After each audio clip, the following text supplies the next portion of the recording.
So we all know about Larry and Lawrie. This brawler was this brawler basically destroyed the game on release, as there was no other way to get around them. They were too overpowered. But recently, well, not even recently, they've fallen off over, well, I can't even say years because they were only out like this year. They only came out this year. They fell off over a few months. And they desperately need a rework because it's like if you buff them, they're going to be too overpowered. But if you don't, they're actually not that bad. They're actually not that bad. They're kind of mid. They're definitely on the lower end of mid. But they're just kind of, yeah. You know, like they can still beat every brawler that came out before them.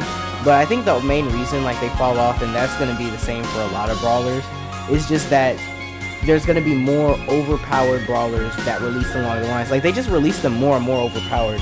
So it's not even that they're bad, but it's just they've fallen off. And obviously there's the exceptions, like the brawlers that are in the meta, and then, you know, the different types of maps that determine which type of playstyle can win. But overall, you know, they've fallen below even like some of the common brawlers that you see people not playing. And I was thinking it's time to give them a rework. So I just wanted to go through these slides and see what you all think. So the first change we're making is a new trait. We're giving them a new trait called Swarm. And I was thinking of this because the whole gameplay style, you're really not supposed to rely on just one or the other. They're a two-in-one, so their gameplay revolves around both of them. And this trait is gonna like encourage that. You're basically able to get increased stats when you're near allies, but 20% do reduce stats when alone. And you can see ally brawlers, you'll get a 20% increase in your stats. And then if you're like by an ally spawnable or ally pet, you'll just get 15% increase. So even if you're like with Lawrie, you'll still get an increase. It just won't be as much as being near other brawlers. And this applies to both Larry and Lawrie, but Lawrie will only, no matter who he's near, will always get the 15% increase, but they will still get a 20% increase when staying away. And I think that's going to be pretty good, because one of the main things that nerfed Larry and Lawrie was the fact that Lawrie got a huge nerf on their damage.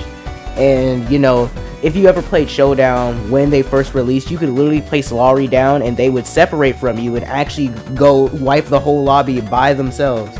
So I think this is just like it's just a better way of handling it. When you're both near each other, you can actually shred people, but if you try to separate, you're both gonna get destroyed. It's like an opposite of Lola Super. Next change we're making is to the gadgets. The first one, I really want to change order fallback so that it's just Lawrie moving towards you.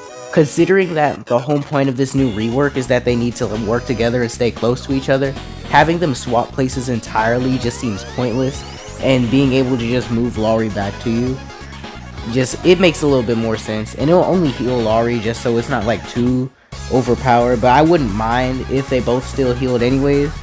And then next is the swap order, which I really only changed it to the last 10 seconds because I don't personally feel as if, you know, being able to use the gadget to swap each and every time when his original ability is part of his base kit is so important. So I'll just like change it so that you swap weapons for just 10 seconds. And I really also just did this to have like another edited gadget. Moving on to star powers, the first one's actually perfectly fine. You know, Lawrie doesn't really have the best reload speed, so that definitely makes up for it, and I wouldn't want to change that. But for the other one, Protocol Protect, I'm pretty sure, I would change that because it's just like the whole point of the character is for both of you to be like two halves of the same whole.